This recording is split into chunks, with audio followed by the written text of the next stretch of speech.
Hello again. Hello. Welcome to another edition of the Real Ale Guide. Joined by Chris. It's a joint edition. It's also it's a joint review because we've got two cameras going. It's a at Real Ale and 140 beer review.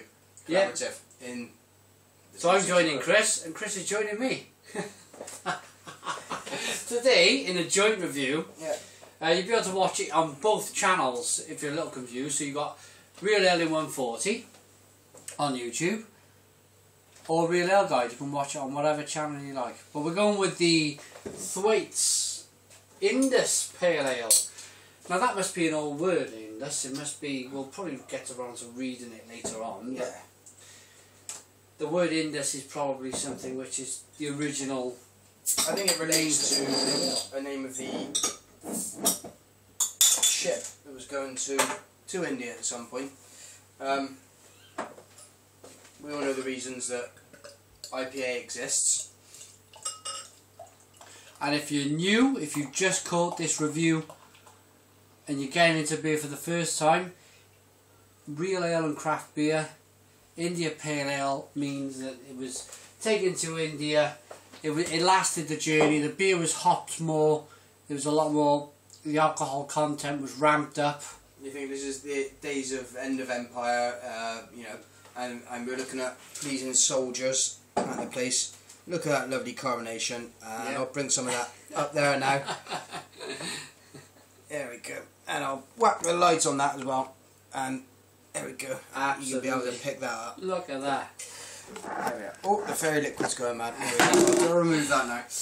Okay, so what have we got? First of all, with a colour, we got it's a light orange.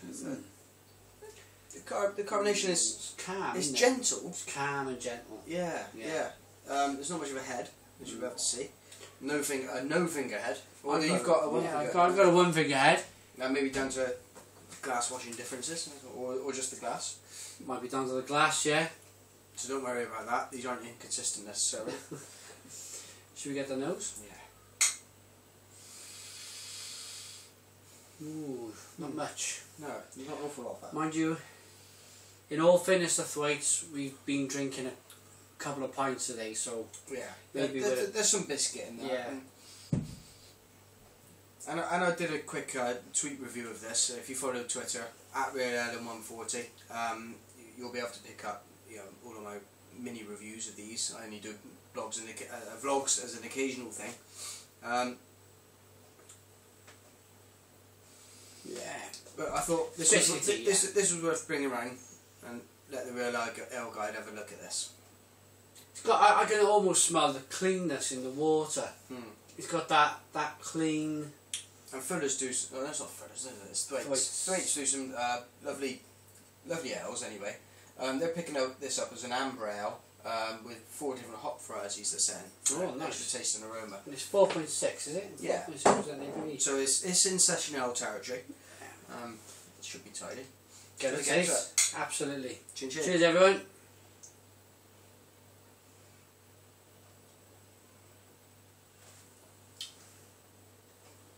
Oh yeah.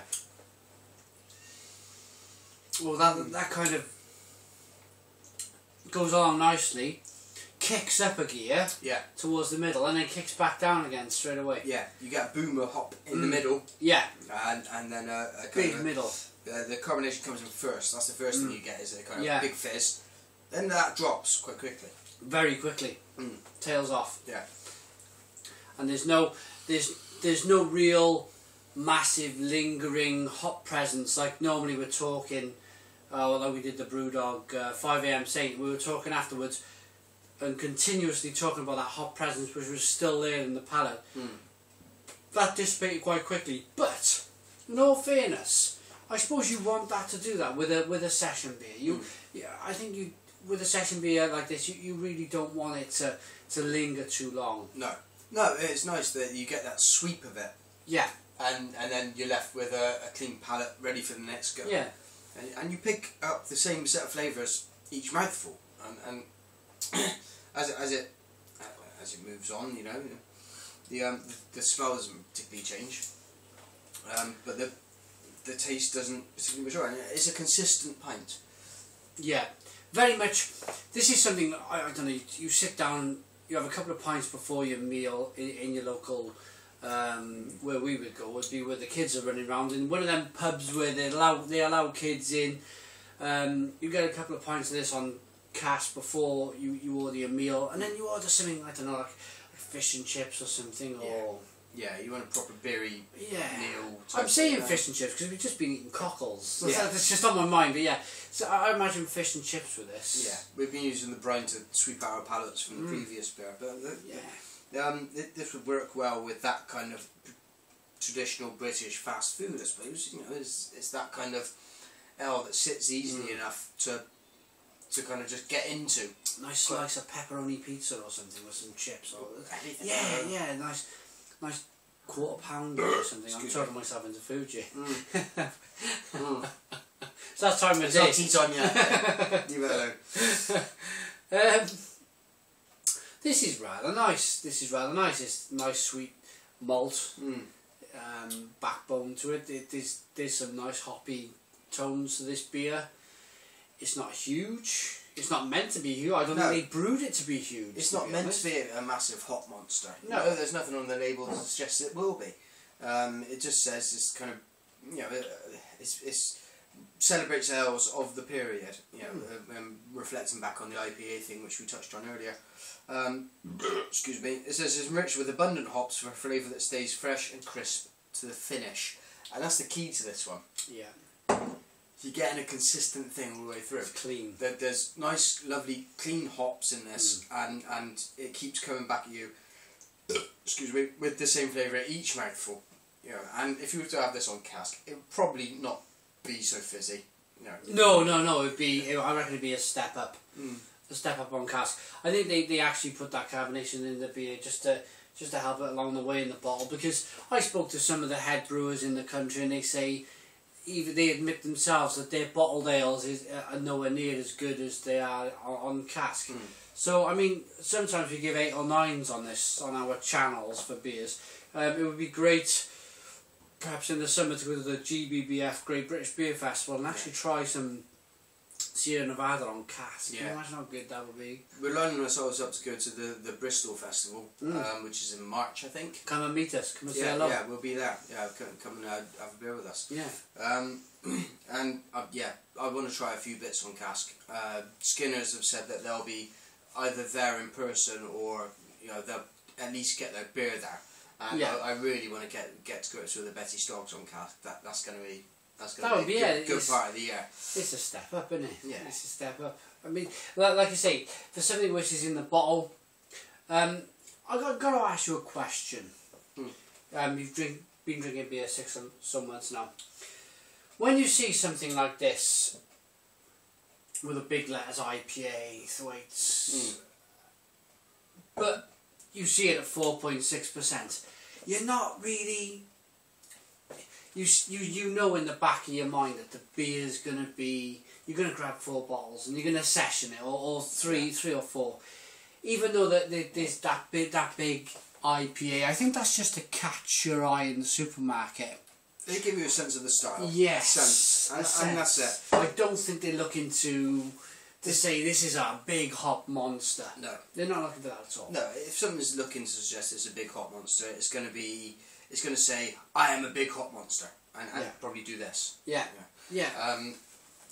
But this isn't doing that. This is in the more British, English tradition of IPA. It's not threatening, it's not a Sierra Nevada, it's not a Kipling, it's not throwing out crazy flavours. It's big hopped in a British way. I'm enjoying it. I'm really enjoying it. I think it's a traditional... I do like my New World beers. I like all the new stuff that's going on. I'll try anything. And so will Chris. Yeah, absolutely. But then there's a time and a place where you just want to order some food, you want to grab a couple of beers off the shelf, and you just want to sit down and relax without thinking about flavour. Sometimes you don't want to sit and think analyse the crap out of it. Yeah, because you're tired. Sometimes you just worked all day and you just don't want to do that. I think this is... I'm not undermining the beer at all here. I'm just saying it's a very, very good session ale. So that's a good thing. That's a positive thing. Yeah, absolutely. Yeah. Where are you going to want this? You're going to want this after a day at work. You just want to settle down, and maybe you're going for a pub tea or you know, whatever, and you just want to think, yeah, just fetch me whatever's on the bar. As long as it's not bloody Carlin or... Oh god, yeah. Carlsberg. Yeah, for Christ's sakes, don't bring me anything shit like that.